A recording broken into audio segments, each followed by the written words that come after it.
وقعت نينا البالغة من العمر 50 عاما في حب خادمها منذ المرة الأولى التي أحضرته فيها إلى المنزل. في صباح اليوم التالي كانت نينا نائمة في غرفتها عندما جاء ابنها لإيقاظها. اعتقدت للحظة أنه قد يكون مسون، لكنه لم يكن كذلك. بعد الاستيقاظ سألت نينا عن الخادم، فأجاب سام بغضب أنه أخبره ألا يأتي إلى العمل بعد الآن. أزعج هذا الأمر نينا، ولكن كأم لم تستطع أن تضغط على ابنها بقوة بشأن ومع ذلك فقد افتقدته فجأة. فأخذت سام وذهبت بالقرب من المكان الذي كان يعيش فيه مسون. عندما وصلوا إلى السيارة ظهر مسون وبدأ في التنظيف. أخبرته سيارة نينا أن يبتعد، لكن مسون تجاهله وواصل. أراد أن يظهر لنينا مدى ولائه، وفي النهاية أعطته نينا بعض المال. بعد ذلك وضعت نينا السيارة في وضع الرجوع للخلف، ولكن فجأة أصابها شيء يشبه القسم على المال، لذا لم يكن أمام ميسون خيار سوى الذهاب معها.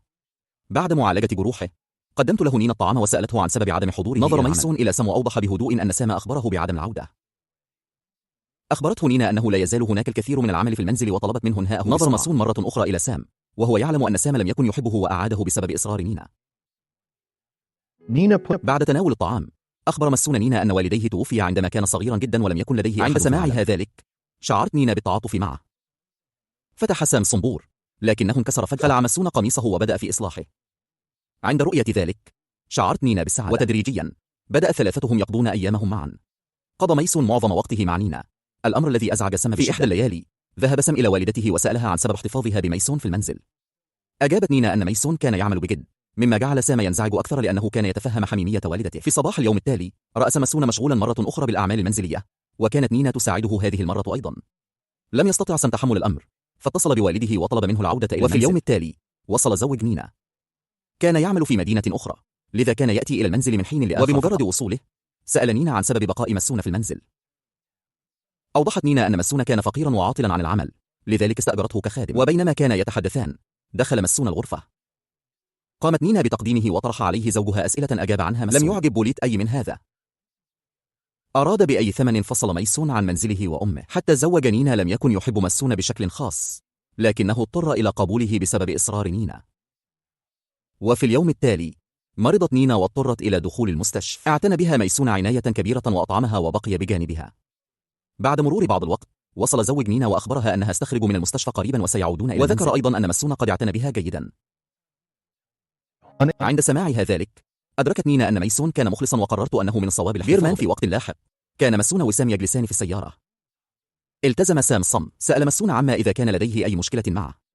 أخبره سام أن يغادر المنزل. ظل مسون صامتا لأنه لم يستطع ترك نينا وحالتها.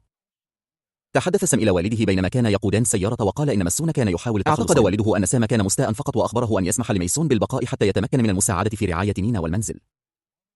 وفي وقت لاحق عادت نينا إلى المنزل من المستشفى وأحضر مسون أيضا متعلقاته وانتقل للعيش فيها. كانت نينا سعيدة بسبب حسن رعاية ميسون لها، لكن سام لم يكن كذلك. رفض التحدث إلى مسون. عند رؤية هذا السلوك تأثرت نينا وبكت. قرر مسون بصمت أنه لن يغادر المنزل حتى يجعل نينا سعيدة. في تلك الليلة استلقى مسون في غرفته يفكر في هذا الأمر. في صباح اليوم التالي عندما خرج مسون إلى العمل بدأ سام يتفقد حقيقته. في تلك اللحظة دخل والد سام وغضب عليه. التزم سام الصمت. عندها فقط سمعوا بعض الضوضاء في الخارج. رأى سام نينا تضحك وتستمتع بوقتها مع ميسون. عند رؤية ذلك أخبره والد سام أنه يجب عليه أيضا أن يعتني بوالدته كما يفعل ميسون. عند سماع كل هذا بدأ سام يشعر بالغضب تجاه ميسون لأنه بدأ أن ميسون الآن له أهمية في المنزل. خرج سام من غرفته وأظهر إحباطه تجاه ميسون. في تلك اللحظة كانت نينا تجلس في الخارج تحت أشعة الشمس. سمعت سام وأدركت أنه لا توجد صداقة بين سام وميسون. في تلك الليلة جلس الجميع معا لتناول العشاء وتحدثوا أثناء تناول الطعام. وفجأة سمعوا بعض الضوضاء في الخارج. ذهب سام ووالده للتحقق من الأمر ووجدوا صديق سام هناك الذي جاء ليشارك بعض المعلومات عن قضية. سماع ذلك جعل كل من سام ووالده يشعران بالضيق. كان باقي العشاء في تلك الليلة هادئا وحزينا، ويرجع ذلك جزئيا إلى أن نينا تذكرت مرة أخرى بقاء زوجها في المنزل لمدة يومين. وخلال تلك الفترة بدأ مسون في التعامل مع الأعمال المنزلية والخارجية. كان الأمر كما لو أنه أصبح فردا من العائلة. بالطريقة التي عمل بها ميسون بدأ يكتسب احتراما في المنزل أكثر من سام. حتى والد سام بدأ يساعد مسون في العمل. أصبحت قلقة وبدأت تتساءل لماذا لم يستطع سام قبول مسون. عندما سمع مسون عن ذلك ألقى باللوم كله على وهذا ما جعل نينا تحترمه أكثر. في تلك الليلة كانت هناك حفلة في منزل سام، لكن اهتمام سام كان منصبا. وعندما لم يتمكن من العثور عليه اتجه نحو غرفة مسون. رأى أن مسون كان بمفرده. قال له سام شيئا وقحا وغادر. بعد انتهاء الحفلة اتصل به والد سام وحاول أن يشرح له بعض الأمور المتعلقة، لكن سام رفض الاستماع وذهب إلى غرفته. في وقت لاحق جاء والده إلى غرفته مرة أخرى وأخبره أن يتوقف عن التفكير بشكل سلبي، لكن سام لم يقل شيئا. في نفس الليلة غادر والد سام في نفس الليلة للعمل في مدينة. لاحظ سام أن ميسون بدأ مرة أخرى البقاء بالقرب من والدته. الطريقة التي اهتمت بها نينا بميسون جعلت سام يشعر بالغيرة، ومع ذلك في مكان ما في عقله أراد سام معرفة المزيد عن ميسون. أيقظ سام ميسون وأخبره أن يأتي لأنه أراد أن يريه شيئا. في الواقع كان فخا. اصطحب سام ميسون إلى أحد المنازل وأرسله إلى الداخل بينما بقي سام في الخارج يراقب. في وقت لاحق عندما عاد سام إلى المنزل شعر بندم عميق. في صباح اليوم التالي عندما استيقظ سام من النوم سمع بعض الضوضاء. كانت الأصوات قادمة من غرفة. عندما ذهب لصرف الشيكات صدم. في الداخل رأى والدته تعتني بميسون. سألت نينا ميسون عن كيفية حدوث ذلك، فاعتذر ميسون قائلا إنه في وقت لاحق عندما دخل ميسون إلى غرفة سام لم يقل أي شيء، لكنه كان يعلم بوضوح أن كل شيء كان جزءا من خطة سام. وفي اليوم التالي ذهب ثلاثتهم إلى مركز تجاري. بينما كانت نينا تنظر إلى نفسها في المرآة أثنى ميسون على جمالها. بعد مرور بعض الوقت عاد ثلاثتهم إلى المنزل. لاحظ سام سرا أن نينا كانت تعطي ميسون ملابس جديدة كانت قد اشترتها له من المركز التجاري. لم تشتري أي شيء لسام، ورؤية ذلك جعله يشعر بالغيرة. كان مقتنعا الآن أن والدته بدأت تقلل من اهتمامها به. وفي اليوم التالي توجه ثلاثتهم إلى بحيرة لأن ميسون شعر برغبة في الذهاب للصيد. وسرعان ما وصلوا إلى البحيرة، وبمجرد وصوله إلى هناك سألت نينا ميسون عما إذا كان قد ذهب إلى هناك. أجاب ميسون أنه كان هناك عدة مرات. لم يكن سام يحب الصيد، ولكن عندما جلست نينا في القارب مع ميسون تبعهما. كانت هذه هي المرة الأولى التي يجلس فيها سام في قارب، لذا شعر ببعض التوتر. في هذه الأثناء سأل ميسون نينا عما إذا كانت قد جدفت بقارب. قالت لا، فأجبرها ميسون على الجلوس بالقرب منه وبدأ يعلمها كيفية التجديف. كل شيء كان يحدث أمام سام مباشرة، ورؤيتهما معا جعلته يشعر. بعد ذلك ترك ثلاثتهم كل شيء وراءهم وعادوا إلى المنزل ووصلوا قبل حلول الظلام.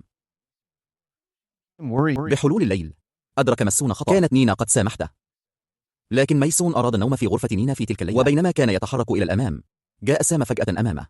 تراجع ميسون على الفور وغادر. طارده سام لكنه لم يتمكن من العثور عليه في أي مكان. وفجأة سمع سام بعض الأصوات القادمة من غرفة. سار باتجاه الصوت لكنه توقف. عندما تفقد غرفة والدته لم يكن هناك أحد، ومع ذلك بدأ سام يشك في ميسون. في صباح اليوم التالي جاءت الشرطة إلى منزل سام للتحقيق. بعد مغادرتهم سأل سام والدته عن سبب قدوم الشرطة، لكن نينا اختلقت عذرا. في وقت لاحق جلست نينا وميسون معا يتحدثان بينما كان سام يستمع سرا. عندما بدأ ميسون يشعر بالنعاس، رؤية هذا الأمر أثار غضب سام، لذا قرر التحقق من هاتفيهما. في صباح اليوم التالي بينما كان ميسون يستحم انتهز سام الفرصة وسرق هاتفه. وبينما كان يغادر سمع ميسون وقع. خرج ميسون مع ويس وسأل كلاهما عن هاتفه. لم تعرف نينا أي شيء. غضب ميسون وتكلم بفظاظة. وأخيرا لم يكن أمام سام خيار سوى إعادة الهاتف. بعد ذلك بقليل كان ميسون نائما وجاء سام بالقرب منه. لاحظ وشم ميسون كان مكتوب عليها اسمه الحقيقي. عند رؤية ذلك صدم سام. في صباح اليوم التالي ذهب سام مباشرة إلى الشرطة وأخبرهم باسم ميسون الحقيقي.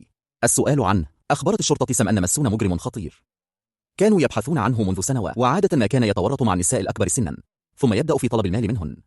في كل عام كان يجد عذرا ما للإقامة في منزل امرأة ويستمتع بالعيش فيه ثم يسرقها قبل أن يختفي. عند سماع كل هذا أبلغ سام الشرطة أن ميسون كان يقيم حاليا في منزله.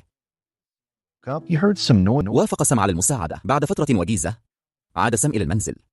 لم يتمكن من العثور على نينا أو ميسون بالداخل، لذا بدأ البحث عنهم. كان قلقا على والدته لمعرفته أنها كانت مع رجل خطير. وبعد فترة قصيرة شاهدهما في الحديقة. كان ميسون يغطس في حوض السباحة. وبعد فترة وجيزة كانت نينا تغسل ملابس سام. اتصل سام بأحد أصدقائه وأخبره بكل شيء. عانق نينا وبدأ في البكاء. أخبرته نينا أن يهدأ. بعد مرور بعض الوقت وصلت الشرطة إلى منزلهم. كانت نينا قد تعمدت ذلك. أخبرت الشرطة أن ميسون سرق المال من المنزل وهرب في الليلة السابقة. صدقت الشرطة مخزنها وغادر. بعد أيام قليلة كان سام ونينا يتناولان الطعام عندما وردت أخبار عن الماسونيين، لذا أغلقت التلفاز وعادت إلى القيام بالأعمال المنزلية. بعد فترة بدأ سام أيضا في القيام بالأعمال المنزلية حول المنزل. كان المنزل بأكمله مزودا بكاميرات مراقبة.